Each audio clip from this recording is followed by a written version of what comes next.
ഞാനിന്ന് എന്തൊക്കെ ചെയ്തു, എന്തൊക്കെ കഴിച്ചു എന്ന് നോക്കിയാലോ. രാവിലെ തന്നെ ദോശ സാമ്പാർ ചട്നി.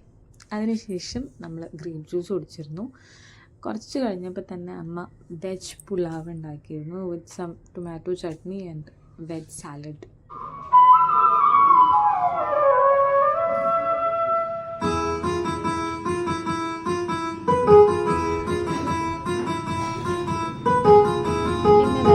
അപ്പോൾ എന്നത്തെയും പോലെ വൈകുന്നേരം തന്നെ അമ്പലത്തിലേക്ക് വന്നിട്ടുണ്ട്. കാരണം മണ്ഡൽ മാസമല്ലേ, അതുകൊണ്ട് തന്നെ കുറച്ച് സമയം അമ്പലത്തിൽ നിന്ന് പൂജകളും കാര്യങ്ങളൊക്കെ അറ്റൻഡ് ചെയ്തു. ഇത് കണ്ടില്ലേ, ആളെയാണ് ആദ്യമായിട്ട് ചിലങ്കൊക്കെ എടുത്ത് പോവാണ്.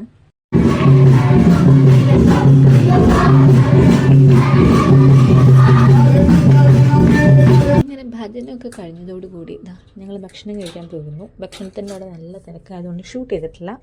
അവിടെ ഞങ്ങൾ കഴിച്ചത് കടലക്കറിയും പപ്പടമായിരുന്നു. സോ എല്ലാതും കഴിഞ്ഞ് അമ്പലമൊക്കെ പൂട്ടിയതിന് ശേഷം ഞങ്ങൾ പോവുകയാണ്. ഇനി എന്താണ് നമുക്ക്